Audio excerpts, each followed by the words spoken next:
If you could assign a percentage split, first number in favor of staying child-free, the second in favor of having kids, how would you say you're feeling about things today? I would say 70-30. Mm-hmm. So more in favor of remaining child-free. Yes. But why do I feel guilty about that? It's so weird. Yeah? What came up for you when you said that just now? Because when I thought about that question, I originally wrote 80-20. And I've lowered it. I guess there's a part of me that is scared to admit that maybe that's what I want more. Yeah. It feels really vulnerable to talk about. I'm Keltie McGuire, and you're listening to the Kids Are Child-Free podcast. Hello and welcome to the Kids Are Child-Free podcast. Okay, something I'm sure you've heard me mention before is that when I was navigating this kids or child-free decision, it seemed like no one was talking about ambivalence and uncertainty and not knowing and being on the fence and all these things we talk about on the podcast. And this was in my day-to-day life, with friends, family, and the like, but there certainly was no one on a bigger public forum who was talking about being a fence sitter, who talked about this process of discovering or uncovering whether they wanted to have kids or stay child-free. Now, that has changed. However, it is still a seldom occasion when I come across someone speaking to this indecision, specifically in the midst of it. I think maybe it's become more commonplace to hear people talk about this after the fact, but to hear someone say, I'm stuck right now. I don't know if I want to have kids. I don't know if I want to stay child-free. I'm feeling that push and pull, that tug in either direction. It's still a pretty uncommon thing. So that's why when I started seeing Katie Snooks, who is a London-based content creator, talking about her own decision and grappling with this kids or child-free decision, I became very intrigued. And Katie and I have had a few back and forth messages over the last year or so. I really enjoy the other things that she shares on her Instagram channel. She also, it turns out, has a very cool YouTube channel and account, which we talk about a bit today. But I put it out to her recently, like, would you be open to actually talking about your view from the fence, if you will, your perspective on things and some of your considerations as you navigate this decision in real time? And she was kind enough to say, yes, I would love to join you. So as mentioned, Katie Snooks is a London-based content creator and writer known for her honest, relatable conversations around dating, relationships, and the complexities of modern life. On her social media, she shares London date night recommendations in a series called #DatesWithKate and has also documented her struggle with acne on YouTube.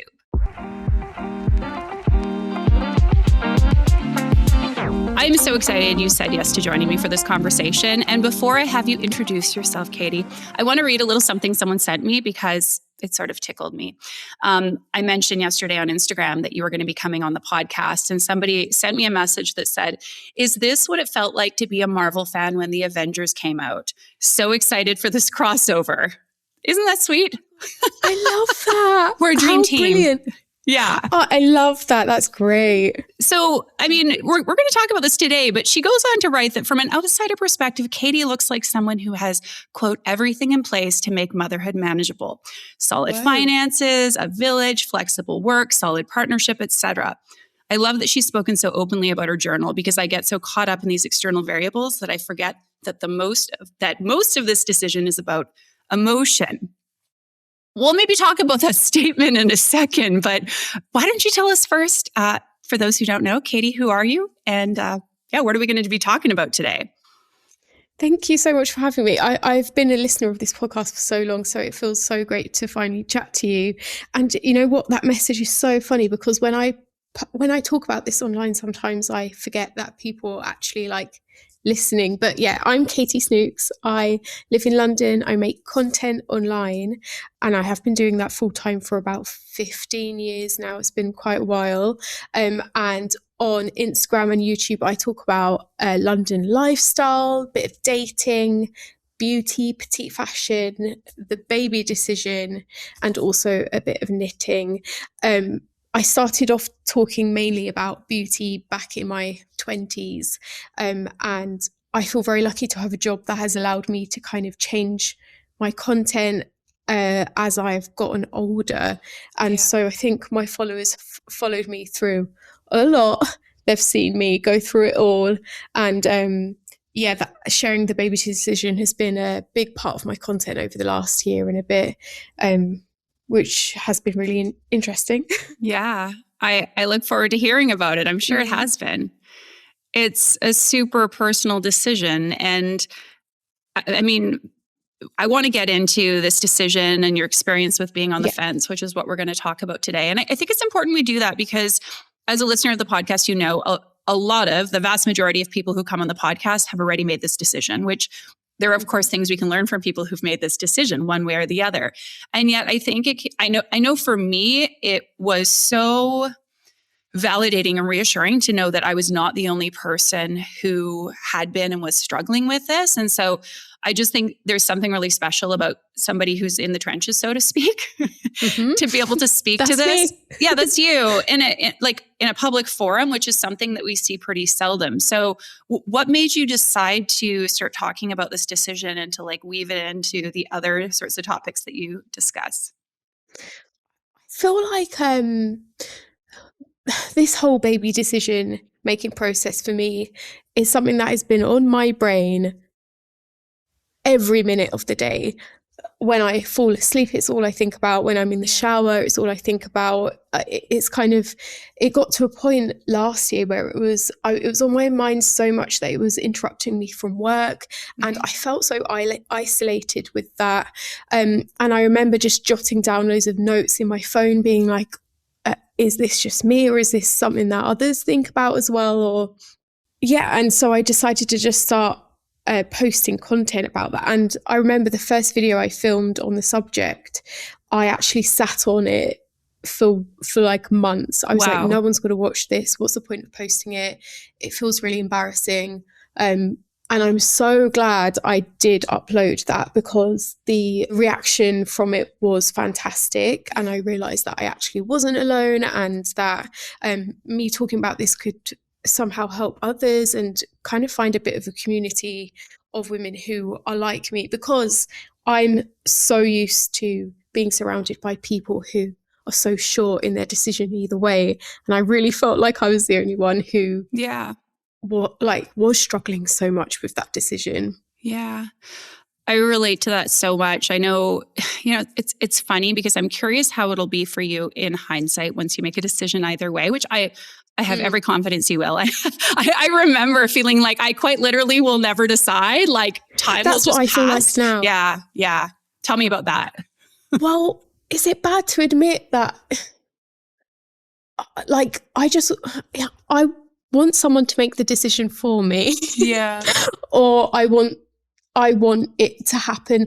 Like some of my friends who have been previously fence sitters have said, oh, well, we'll just try and then the decision will be made for us. And there's part of me that is like, oh, that's a really good idea. But also I think that's an awful idea because then it's out of your hands. And then what if you come to regret it? You have, it's so layered, this whole topic. Yeah. In my opinion, the whole just try or just see so you don't have to decide, that is a decision, right? It's a decision to say, we're going to have a child, but I'm not really standing behind that choice. Therefore, if I'm unhappy, I don't have to take responsibility for that. And if it doesn't work out, I won't feel bad about it. Both of which I don't think will be the case, right? I'm sure you've also heard instances of people who are like, oh, I'm not necessarily that tied to this. Let's see. And then there can be disappointments and or shock, lo and behold, I'm actually pregnant. So but I get that desire a lot. I can remember there was only one or two periods of time, but when I was, when my husband and I had been together for like a decade or so, and I was grappling with this decision, thinking perhaps I was pregnant once or twice and like having like really kind of complex mixed feelings and taking a pregnancy test because part of me thought like, at least this will just bring some resolution. But I can relate. Yeah. But do you actually want it to go down that way, right? Like as a surprise? Yeah, no, because then it's I don't know, I guess this kind of gets into the point of like, when did I come to this realization that I am actually a fence sitter? But in my mind growing up, I always had that when you see those videos online of people finding out they're pregnant and sharing that news with the partner. And if both of us are kind of fence sitters and like, that's not the reaction I want from our reaction to be like, oh, damn, what have we done? Rather than, oh, this is what we always wanted and this is what we spoke about. Yeah. And so I don't think I would be one to leave it to chance like that. Yeah. Okay, so let's rewind a little bit then. I'm interested, when you were younger, do you remember either affirmatively wanting kids or conversely saying, I'm not going to have kids? Like, or were you always ambivalent or undecided? Tell me a little bit about the relationship with this being on the fence and when this all kind of came into play. Yeah, so I don't think I realised I was a fence sitter until I was in the relationship I am now. Growing up, I never played with dolls or babies. That wasn't what I wanted to do. I wanted to read books and play detective, a bit of a tomboy, loved video games. That was my jam. Whereas my sister was wanting to play with babies, always spoke about being a mum, and that was just always on her, I guess, list of life goals. And I never really felt that way, never really connected with kids, never really liked kids. But also I think I've got a metaphobia, and I think that plays a lot into this whole decision-making process for me as well. But there was always a part of me that thought one day I'll be a mum. I always, I've got a list of kids' names on my phone that I add to occasionally, even though I'm still really undecided, and that feels really difficult. I always knew that one day this would happen for me. And then I met my partner, and we met on a dating app called Hinge. And one of the reasons I loved Hinge so much is because there's a specific little question that you can answer. And it's like, do you smoke? Do you drink? Do you do drugs? Do you want kids? And I wouldn't swipe for anyone that said, no, I don't want kids, because I wanted that, I guess maybe... Yeah, I wanted children. And so my husband, when we were dating, it said open to kids. And I was like, right, that's really great. I remember us talking about it on our first date, which is quite an intense thing for a first date. Yeah. But I guess that goes to show that we felt really connected at that point. And I remember us quite vividly having a conversation saying, do you want children? And both of us saying, if it happened, that would be great. And if it didn't, that would also be fine. Neither of us feel like we need that in order to live a really happy, fulfilled life. Yeah. And so it's been really fantastic having him feel the same as me. But then we got married and we built this life that we love. And I really love our life. And I think it's when we got to this point, I was like, whoa, okay, this is the point now. We need to make a decision somehow. There's also a little bit of an age difference between us. He's 8 years older than me. So he's in his kind of mid-40s. I'm late 30s. And we both knew that we didn't want to be super old parents. And so we had that, I guess, time limit that we'd put on ourselves, which has added to the stress of trying to make a decision. But yeah, it wasn't until we got to this point that we were like, oh, actually, do we want this? And that was when the proper conversation started. Yeah. I'm curious, his Hinge profile said open to kids. Yeah. What did yours say? Mine said the same. Yeah. Okay. Yeah, I'm pretty sure. It was 8 years ago. I can't quite remember, but it would have said open to kids. Yeah. Yeah. Well, and I understand the desire to want to look to our past and have that give us some sense of direction or sort of inform what decision we make. But I have heard all manner of different things from people, from I really wanted it to I absolutely didn't to I was on the fence. And I wouldn't say it necessarily gives any indication of what the outcome's going to be. It's you could have said, I know that's not that helpful, but you could have said yeah, I absolutely want them. And I one thing I've recognized for myself, and I think a lot of people, is there's just this sort of assumption. So we talk in terms of when we have children, the one day when I'm a mom, because I think that's just the cultural programming and sort of societal expectation that we have. But like you say, having that assumption versus, or it being a someday thing versus, okay, now let's actually do this, so to speak, or make the decision if we're for sure going to or not, that's something different. So yeah, it's so weird as well, because I haven't really spoken about this online, but we had a couple of, I guess, pregnancy scares at the beginning of our relationship. And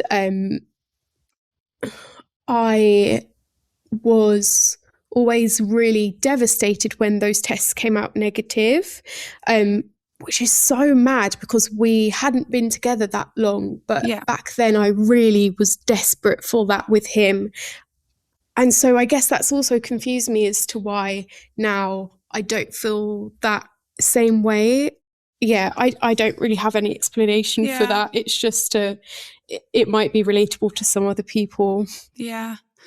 I think it's hard for us to sort of reckon with the idea that like part of us can really want something and the other part of us cannot want something. Like it seems like that should belong in two different people. But I do think that part of us can feel a pull or a desire or, like you say, a disappointment if we find out, oh, this isn't happening for us, and can also feel like I don't want to leave this incredible life I've built behind, which I don't think is entirely the truth of it, but that's how it feels, Yes. right? Yeah. And I do wonder, a lot of the people I talk to who seem very fulfilled and happy in their relationships, in their lives, in their work that they do. And of course, this is just an outsider's view, but like from following you, it seems like you have a really cool, interesting life. Like you strike me as someone, if I lived in London, we'd probably hang out together because you like dining and having a nice afternoon beverage and going and exploring new places. And like, knowing that might be sort of at risk of changing or being like, I don't want to say ruined because I think that's a dramatic way of approaching things, but that's kind of how it feels, right? Like this can all be taken away.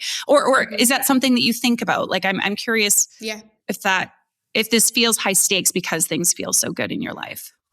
Absolutely. I think we're both really great at making the most of living in London and being able to have all these experiences at our doorstep, and a lot of our relationship involves food and going out and dining. And I'm not saying we couldn't do that if we had children, but it would be more difficult money-wise, organisation-wise, have to get a babysitter. Like it's something that I definitely thought about a lot.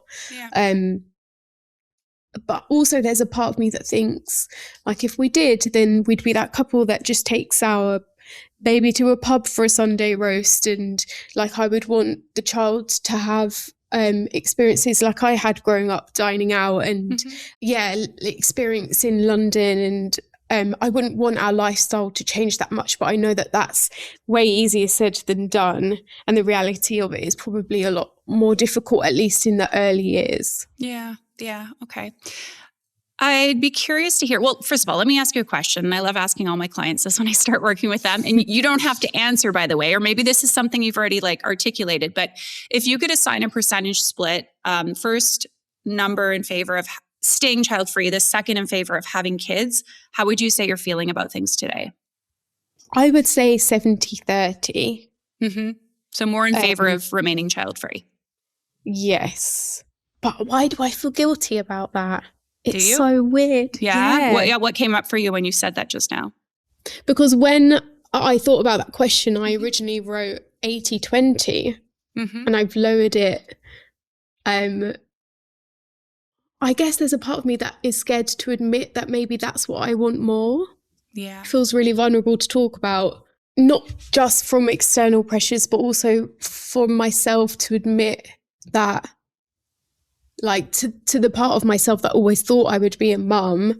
I kind of feel bad for her because she's maybe not going to get that lifestyle that she thought she would have, and that those list of baby names aren't going to see the light of day. But also, why am I getting emotional? It's such it's a topic that I really struggle with, and I wish there was a part of me that was just like, right, make a decision. I'm the worst at decisions in the best of times. Like I can't choose what to eat from a menu. So this decision for me just feels, it's a lot. I'm curious when that emotion comes up, which thank you for like allowing yourself to be vulnerable, and also know that like that's something that I know is so relatable and so commonplace. Like I think even for me as someone who made this decision probably about 6 or 7 years ago, just you sharing that, like it brings up emotion for me, because I think no matter what you decide, you know, you're going to be closing the door on either a potential dream or vision or life path, however much you wanted that, whether that's 5% or 30% or 50%. And that's really hard to do.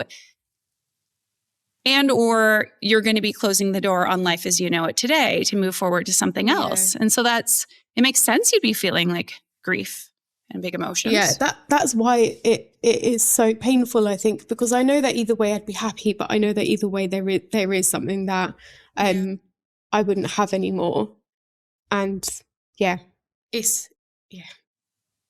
have, like, when you have that emotion come up and you sort of talk about, I feel I feel kind of guilty, or like, wow, why am I being emotional about that? Like, do you let yourself go there? I'm interested with this decision, like, to like feel those emotions and like just kind of play witness to it.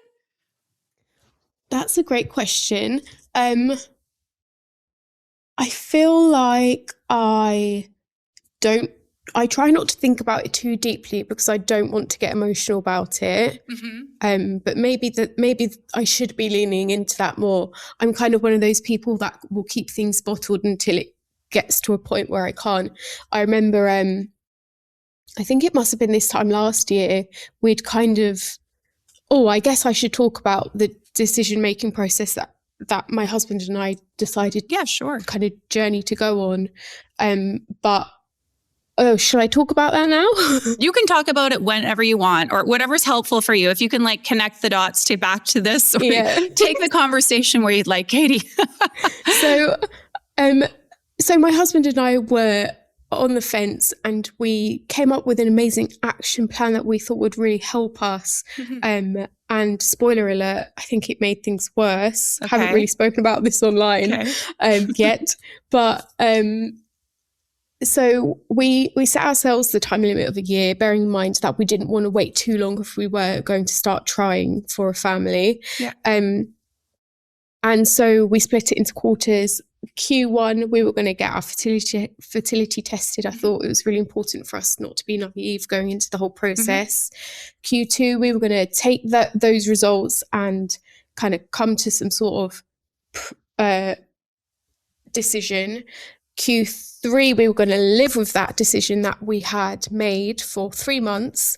And if that was going to be deciding to go for it and start trying, we were going to research schools, prams, kind of really get into that headset. And if not, we were going to really kind of sit with that emotion of, okay, this is it. Like, this is what it's going to be, just us two living our life. And Q4, we were going to flip or twist. We were going to either be like, yeah, this is it, or no, actually, we want to change. And I actually haven't spoken about this online either, but people always ask, what was that decision that we had made in Q3? And originally it was going to be, right, we're going to make that decision to start a family and start researching prams.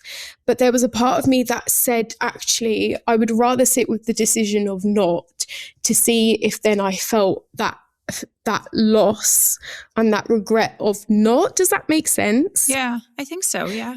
I think for me, in my mind, that would have made more sense, because it's very easy to get, I thought in my head, it would have been very easy to get swept up in the, right, we're going to start trying. And I thought it might be more difficult and would really test the inner stuff if we were to decide, no, actually.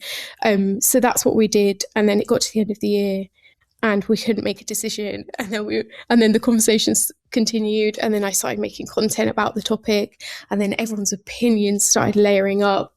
And then it became so overwhelming. And then I was like, oh my God, no, I want a child.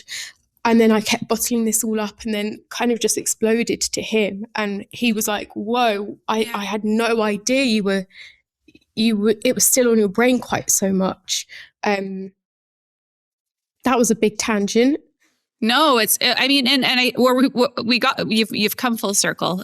I'm always impressed when I'm able to, I think this is like, us women are really good at doing this. I don't know what, you and your besties, what the conversations are like, but for me and my girlfriends, I think my husband, it's like watching ping pong. It's like, where are they going? It always comes back. Sidebar. Yeah. Tangent.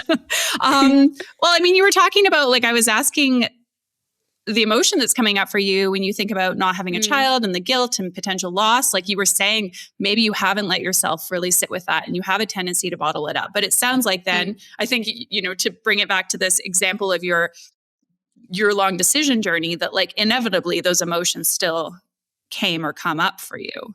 Yeah, that's right. And I just feel so lucky to have a partner who gets it and is patient with me, and who I feel very much is like my sidekick in this whole thing, right? I can't even imagine what it would be like to have someone who was either putting pressure on me to start a family, or me if I was trying to convince him that I wanted this. I just feel very, very lucky to have found my match in it all. And I know that whatever we choose, it will be fantastic. Yeah. Okay, if you have been spending the last several months or maybe years making pros and cons lists, trying to figure out whether you want to have kids or stay child-free, I'm going to encourage you to stop right there and to do something different instead. And that is to check out one of our upcoming Kids or Child-Free online workshops. These are 2-hour online workshops hosted in the company of like-minded women, where I'm going to give you some of the actual tools and resources that I personally use to help make my kids or child-free decision. You're going to walk away from this workshop with a workbook that you can go through on your own time. And I can tell you that these 2 hours together are going to give you so much more clarity and direction in terms of the right choice for you. Find all the details on an upcoming Kids or Child-Free workshop over at kidsorchildfree.com or in the show notes of this episode. Well, it's definitely, you know, a lot of consolation, and it's not the case with all couples, whether it feels like something that's hard to discuss or that, you know, there's a lack of understanding there, especially with heterosexual couples. And I do want to ask you about this in a moment, because I think even with the most understanding partner, it can feel like we're having different experiences from our partner as we're navigating this, just based on different kind of pressures. But the fact that you both have been uncertain, ambivalent, on the fence, however you want to characterize that, I think, I'm sure, makes it much easier. And like you say, not having that pressure. And at the same time, I'm interested in this. I don't think your reflection, or let's say my experience, needs to be a reflection on yours, but I do wonder, him not knowing and you not knowing, like, has it ever felt like, ooh, whose direction or lead do we take? And maybe I should ask you this, and I appreciate you can't speak on his behalf, nor should you, but would you say his feelings are similar in terms of the direction that he's leaning, or like where has he sort of landed with this and after the year? I feel like after the year, I was leaning more towards pro having children and he was leaning more towards not. I feel like recently maybe that might have changed and we've kind of both switched, but also I feel like he wants me to be happy and I know that I guess maybe he's just leaving options open. But also I should say that we have the most amazing niece. So my sister started a family and has given us the best little 4-year-old. And every time we see her, Jeff is just like, I just want her. Like if we could just have her, then let's do it. But there's no guarantee of that.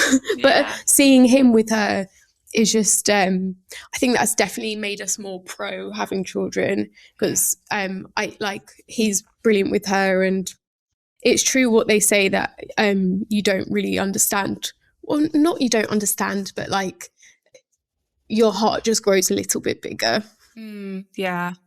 And I think, I don't know, I find there's something super beautiful about seeing my husband with young kids and the way he is with them, and like it definitely, I don't know if maternal feelings are quite the right word, but like it brings out a real like fondness and like even greater love for him to see and witness that. Yeah. And like, this is so ridiculous. I don't know why I'm going to say this, but I cried last week thinking about the fact that my cat is neutered and that he'll never be able to experience fatherhood. And I was just like, why am I thinking about this with my cat? Like, what's going on with me? It's a lot. I I saw a cat giving birth in Morocco, which is like a really random story. It was in a jazz club, as you know, in a jazz club. In a jazz club, like there was a bit of a ruckus happening in the corner of the bar, and all of a sudden, and everybody was onlooking something, but I didn't see what was going on, and all of a sudden, I heard like a mewing. It was not like a cat meowing. It was like a newborn something. And the sort of hotel cat, which the bar was in a hotel, was actively birthing kittens and gave birth to, I think, 5, if not 6 kittens. And I have to say, it brought up some interesting feelings for me as far as like, wow, this is a really profound experience. That, I don't know if the cat felt that way, but I felt like witnessing it. I was like, wow, a human, not a human, but like life-giving birth, and how beautiful. And the sense of that's not like a rite of passage that I'll personally experience. And it was interesting for me. So I don't think it's that weird that you think that about your kid. It's cute though. It's good to know. Maurice, right? Maurice isn't going to be a dad. Bless. Oh, stop. Okay. So you deciding to share, because for myself as well, it's like there was a point at which I was like, I feel like I want to share, speak out as what I had. And for me, it was more in the past, but what I had experienced, it felt like I was the only one. I'm hearing there was and has been a lot of loneliness in this journey. And so like, it's interesting. Tell me about that, because it feels like both, maybe there was a hint of, hey, maybe I'm not the only one going through this, but at the same time, there's a sense of, I feel like the only one. So tell me a bit more about the decision to share. And then I want to hear like what the initial response was like from people. Like I said, I just, it was all consuming for me, and I felt very lonely, and I wondered if, like at the time when I started posting about it, not very many people were, apart from your podcast, on Instagram. I didn't really have any peers that were openly talking about the decision-making process. It was either everyone's going about getting pregnant and being really sure about motherhood, or everyone being very child-free life, dinks, and all that content is both great. But then for me in the middle, I was like, oh, I would really love to see someone else talking about the fact that they're actually feeling very paralyzed about that decision. So I started making content, and I was very surprised at how quickly those videos blew up. And the reaction, like I never get as many DMs as I do when I'm talking about this topic. I think a lot more people are very keen to share that they're also feeling the same anonymously, like in private messages. And I love receiving those messages as well, because we can get into a proper chat about them. But also some of the comments have not been great and have really affected my mental health so much that I had to actually take a step back from talking about this for a good half a year, because I was really letting it get to me. I think it felt very overwhelming, all this pressure that I was putting on myself, and then and then those comments on top of that. So I had some comments that were like, I didn't realize how futile and unimportant my life was until I'd had children. And one was like, living for you gets old, you won't regret it. And everyone's so sure, like, you won't regret it. But how do you know?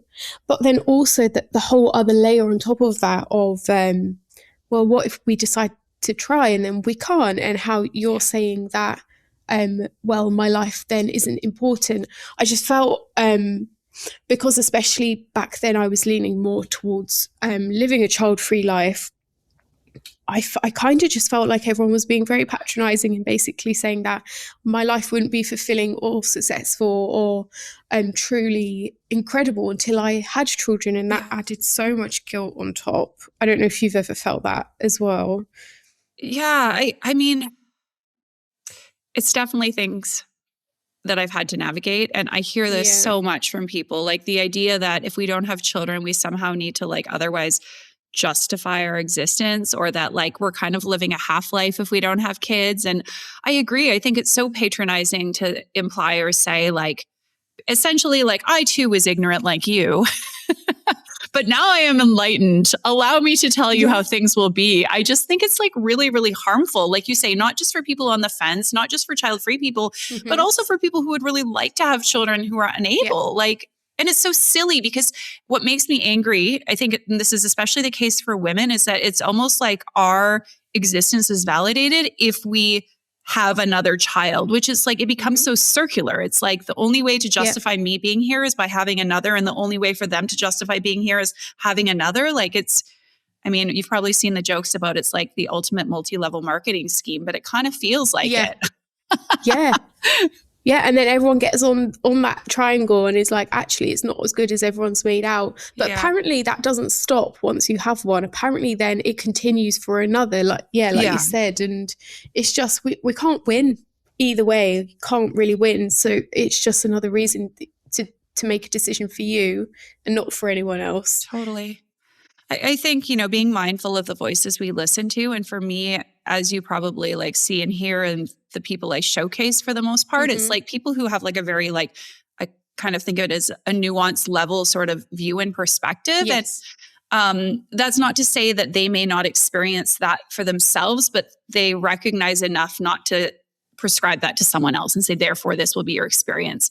There's also something, and I'm going to credit this to the account. I think it was Mary's Cup of Tea. I forget her last name, but she's like quite a big creator. And she had something she shared a couple of years ago, which I love. And it was pertaining to something entirely different. But like when people share their experiences or their opinions or whatever, to add on, in your mind on the very end, for you. So my life was futile before having children for you. Like for you, your life was futile. I didn't know true love for you. Like you didn't know true love. And that way we're not dismissing their own lived experiences. But I also think it's unfair to say that that's going to be the case for everyone. Like, I mean, look at even the way, like you sound like you're immensely happy with your partner. I'm immensely happy with mine. And yet you think about the ways in which some people talk about love and their one true love. Like I don't really ascribe to those ideas myself. Like, great for you. It's the one and only person out of 7 billion you could ever have made a life with. I'm more of a pragmatic type. There's probably a few people I could be happy with or on my own for that matter. Yeah, no, I love that. I'm going to start taking that, I think. It's very hard when you live, like when your job is online, not to compare or not to get jealous. And especially with a topic like this, I think that could come in really handy. Yeah. I think also just remembering, like, I don't think comparison's ever good, but if we are going to ever endeavor to compare, again, please don't, but I know you all do. Let's try and aim to like make a somewhat fair comparison. So it's like, if it's someone who maybe has similar values, similar relationship, similar lifestyle, and there's still too much to account for. But like a lot of the times people who make certain comments, it's like, your life is nothing like mine. You've experienced nothing like I have. You value things entirely different than I do. Yeah. I have to think about a friend of my mom's who has lamented the fact I won't have children very many times to her. And you know, for her whole entire life is really about being a grandma, and her daughter's life is about being a mom, and they live in a fairly small city. And so that is like the scope and reality of their lives. For them, it really is the best thing. But as I often think, and I don't like to do this in like a way of comparison, because I don't think having a child is like anything else, just like anything else is like, I don't think that's fair. But I often think to myself, yeah, but you've never stood on top of a 3,000 meter peak in the Dolomites. Like, and I'm not saying standing on a peak in the Dolomites is as good as having a kid. Again, it's not an apt comparison, but we have to remember that a lot of people have probably never done, experienced, felt the things that you do. And you're not waving it over their head being like, well, you don't know what it's like to have been a content creator for the last 15 years and to have created your own life path based off your passions, right? Yeah. Yeah. Or do you do that? No, yeah. Can you imagine? Anyway, sorry for the tirade or the tangent. No, I love that. It's really relatable because like I've even got really close friends who are just like, they watch my content and I feel like maybe they take it a bit to heart, or they feel like I'm making out that having a child is way harder than it is. I think I'm just not naive to how difficult it is. And I know that things would change. And like, I need to take all these things into account, right? I work for myself. I won't get maternity leave. I document my life, and my content would have to change, and I don't really want to do that. So I'm just not you can't compare your life to others, because we're all living completely different ones, and got to make the right decision for you. Yeah. I'm curious which of these things feel more true for you. The statement, I feel afraid to have a child, or the statement, I don't know if I desire having a child? Oh, both of them. Yeah. I am afraid. What was the other one? About desire. Like, it's more about like the desire, lack of desire to have a child. Oh, I feel equal things in equal measure. I think, especially because like I'm nearing 40 now, that having a baby in that fear of if their health will be okay is definitely a big concern. Also with my phobia, like I get frequent panic attacks. I'm like, it's called emetophobia, and it's the fear of being sick, but mine is more about other people being sick. Yeah. So whilst I am petrified of morning sickness, I cannot imagine how I would react with a child who has a sickness bug. And that is a massive fear of mine, and is definitely the thing that maybe if I didn't have that, I would be more keen to. I'm not sure. So I sometimes with my clients play these little imagination games. And of course they're far reaching. It's not a realistic situation, but it could be helpful for you. And have you thought about, if we were to just eradicate this phobia that you have, does that change how you would feel about things, do you think? Maybe it would. I've never really thought about it like that before. And, I've had therapy for this phobia in the past. Yeah. And it definitely has helped. Not in relation to like this particular topic, but it has helped lessen it. But like I am so scared of babies. Like if there's a baby next to me in a restaurant, I will want to move because I'm that scared about babies being sick. So I've never really actually thought about if that wasn't a thing, maybe it would feel way more encouraging. And that's really interesting. I'm gonna go and think about that.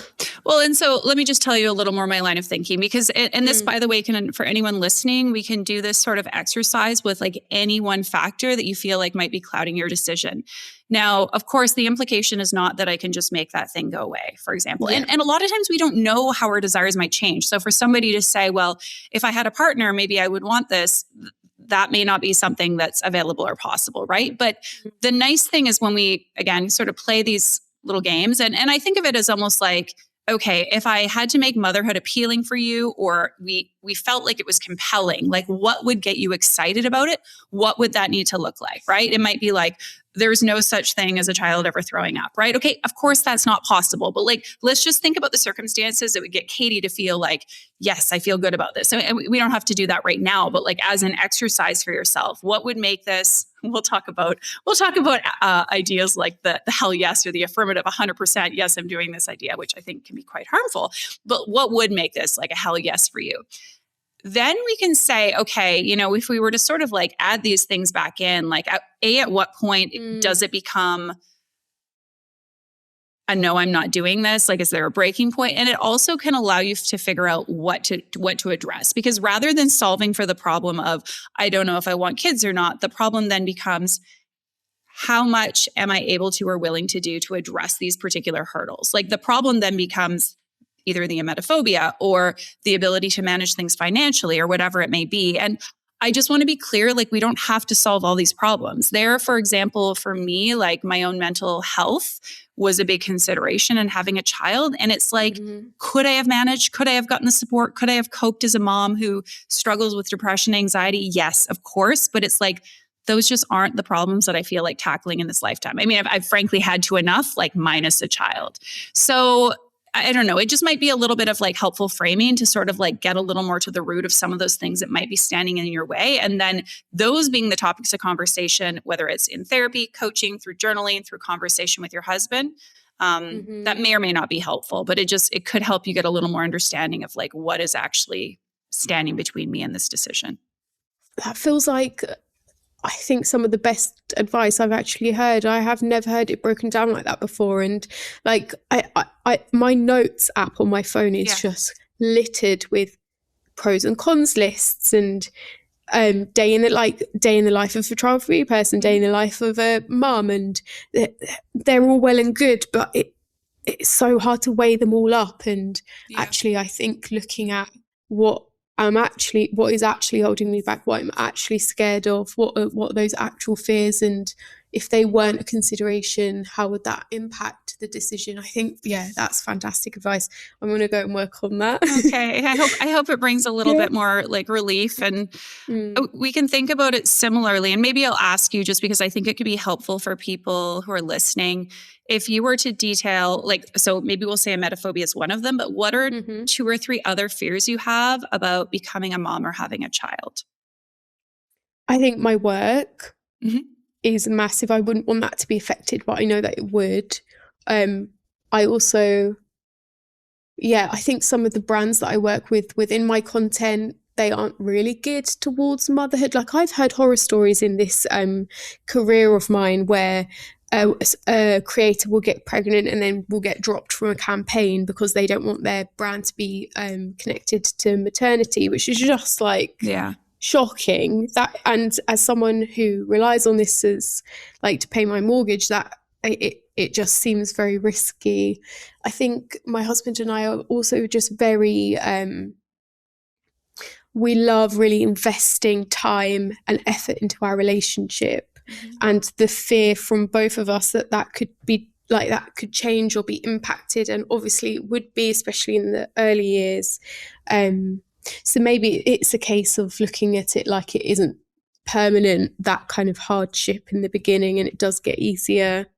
And then also just the general health of the baby, even if we could even get pregnant. I think a massive fear of mine is, okay, we decide that we're going to do it, and then we actually can't because our fertility tests didn't come back perfect. And we know that it would actually be harder for us if we were to start trying. And that's something that we've actually, it's a serious consideration, like how awful that would feel to spend so long thinking about this decision and then have it be out of our hands. That fear puts me off as well. Yeah. And all of those things are totally valid. They're all very, I know when something's common, it doesn't make it like, oh, great, like a lot of other people share this, but like these are not abnormal concerns to have. And I often, I encourage people to think about the fact that like whatever you're afraid of, it's pointing you to what's important for you, right? Your relationship is probably like one of the most like treasured things in your life. And so again, if we sort of look at that analogy of like, well, these are like the problems or the areas we want to address. I'm working with a couple right now to think about, okay, what do we both as individuals and as a couple really need in order to be well or to thrive, to have our needs met? And that's not to say that if you have a child that you're going to have like perfection all the time, but I think sometimes exploring these things a little more in depth and looking at how we can address those specific aspects of those decisions, it can give us perhaps a greater sense of control.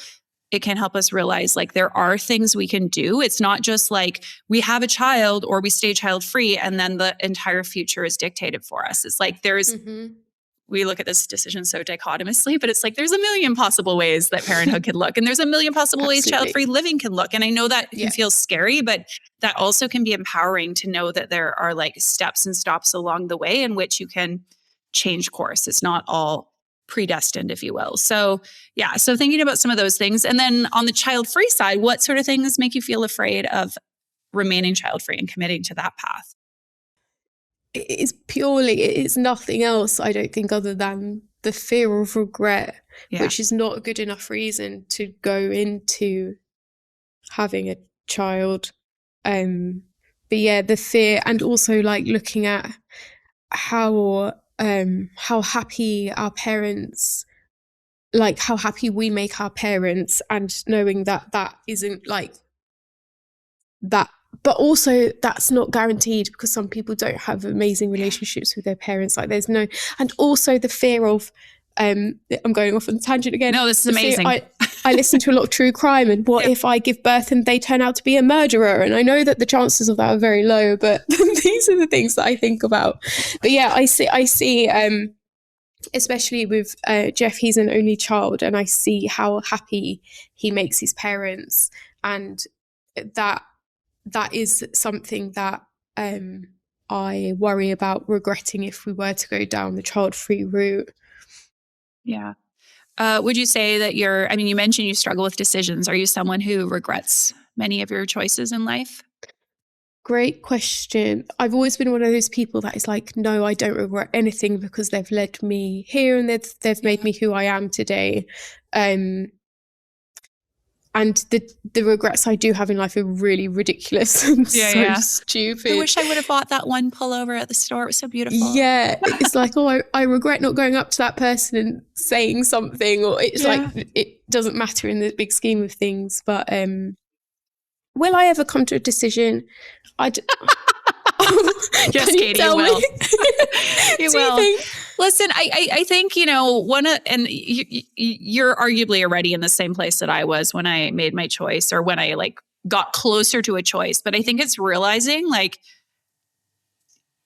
it's almost like we want the decision to like come from out there, right? Like it's going to eventually land. It's the light bulb that goes on. It's the aha moment. It's the insight. It's the piece of information. I was on Reddit, and there was a comment, I think, in the Fence Sitter Reddit, and it was someone who had made their decision saying something to the effect of like, when you people come onto Reddit, when you log on here, when you're cruising through the comments, like, what is it you actually hope to find? Oh, wow. I love that. And I'm paraphrasing. I mean, I probably read this about 2 years ago. Maybe it was me. I don't know. Maybe I came up with this, but the idea, and I think this is something important, like, what is it we want or expect or hope to hear, to find, to uncover? Because the fact that we keep going back, right? Back to the Reddit board, back to this podcast. Thanks for listening, everyone. Please keep listening. There's something we're looking for. So what is it we're looking for? Even this idea of like, I want someone to just tell me what to do. What would you like me to tell you to do? If I could grant you permission, if I could tell you you're going to be okay. Again, these are sort of these imagination games, but there can be sometimes like a little inclination and inkling of like, I just want someone to tell me I'm going to be okay.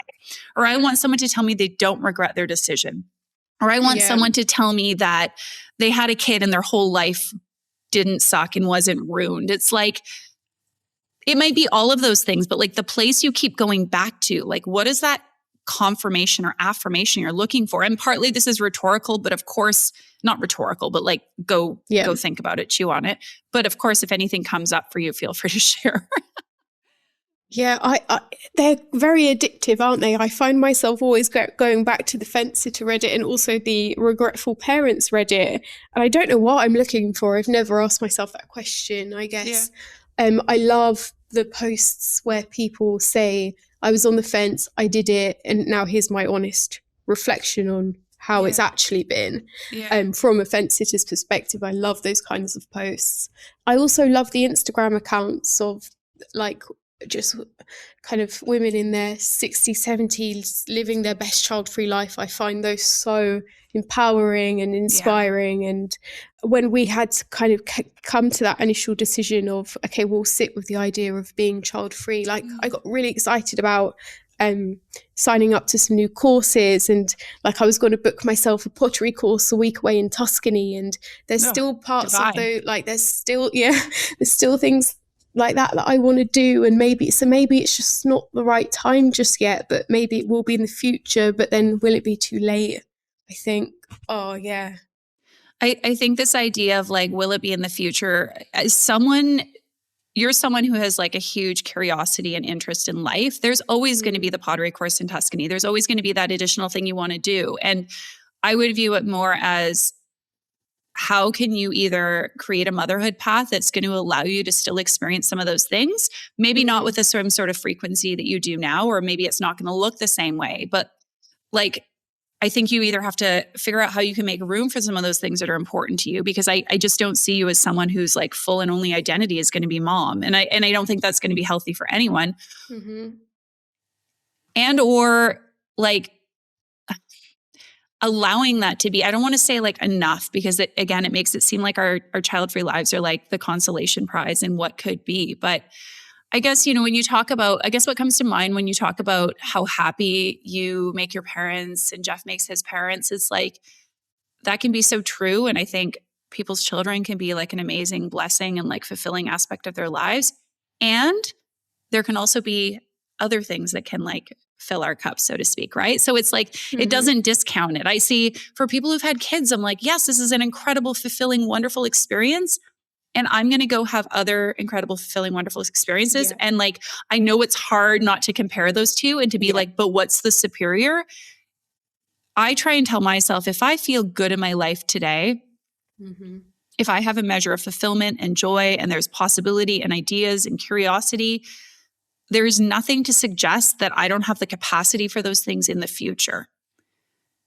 Like, if I'm continuously cultivating a life that feels good and doing the things that are within my control, when there's a whole hell of a lot of things that aren't, it's like easy to think you're going to wake up someday at like age 85 and be like, oh my God, what have I done? But it's like, you have to think about the path that would lead you there. And like, if you're kind of course correcting and continually coming back to yourself and checking in and working on your relationship, working on yourself, like, my belief, and I know you say you have this belief as well, but like, do you really believe you can be okay either way? Because if you did, would it be so hard?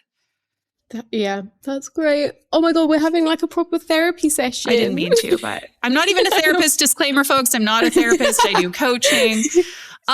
Katie, is there anything that we haven't touched on that you want to share that like feels like it's been an important part of your journey that you'd like to give voice to? Or is there anything you want to ask me? We can wrap things up however you'd like today.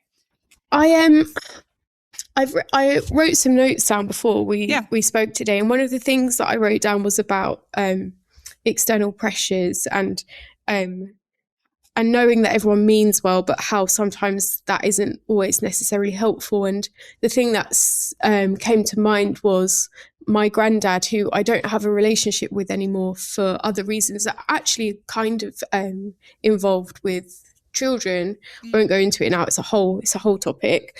But how we were never very close, but we saw each other a lot. And the only thing he had to say to me ever, it felt like, was, when are you going to have a baby? When are you going to like pop one out? When are you going to get pregnant?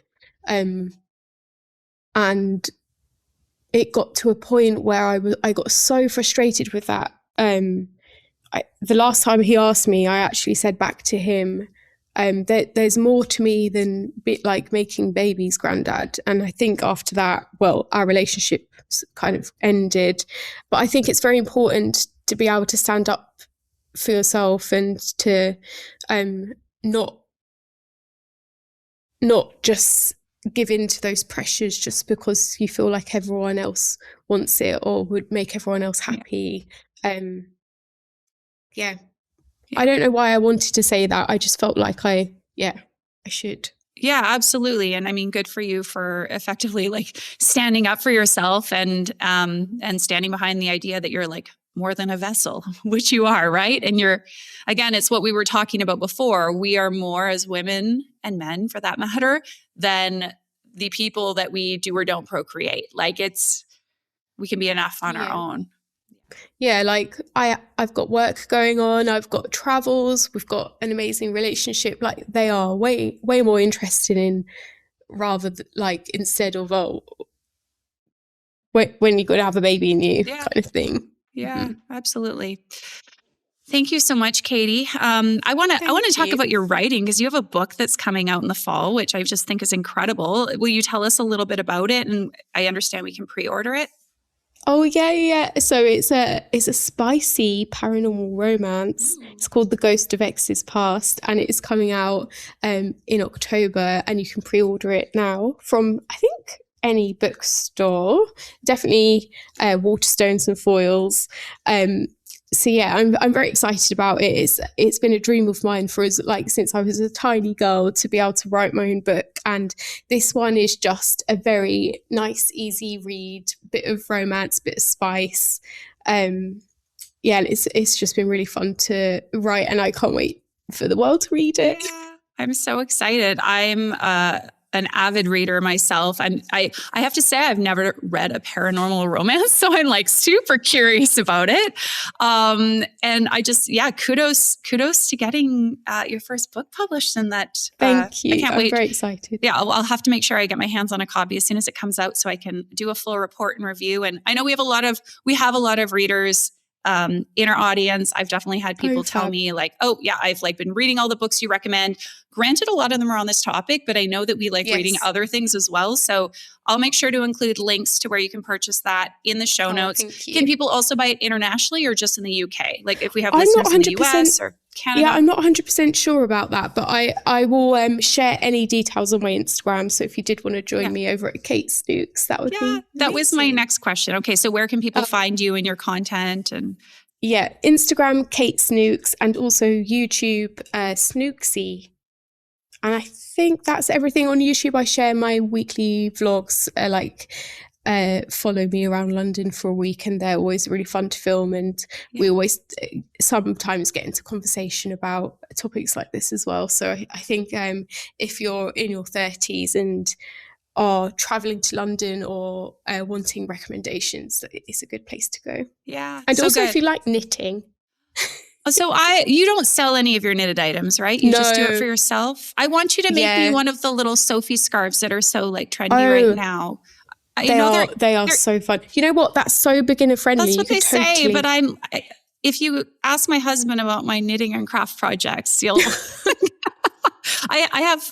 I bought a latch hook kit this Christmas because I was like, this is going to be something really easy, and it's super cute. It's I can't remember. I think it's called Craft Club or something. They're out of Australia. They have really fun little embroidery kits, and it's about 1/4 done. I might resume it next winter because it's getting too nice out now for me to latch hook. I should just go to a park, right? With a nice coffee or a beer or something and do some latch hooking.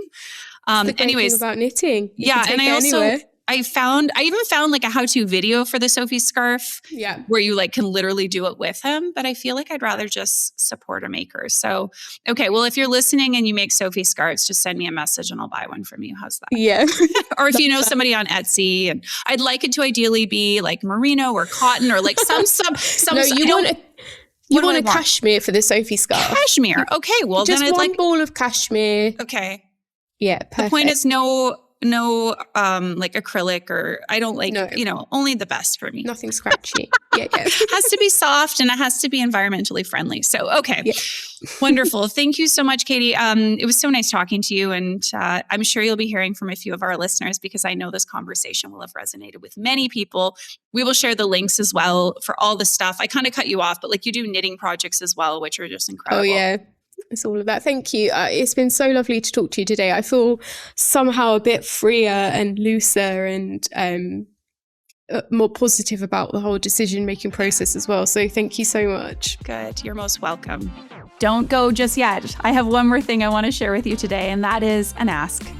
If you are enjoying the podcast and you have not already left us a rating and a review on your favorite podcast app, you can give us a star rating on the Spotify app. If you listen in the Apple Podcast app, you can leave a rating as well as a review, i.e. share a few kind words about this podcast and how it's impacted you.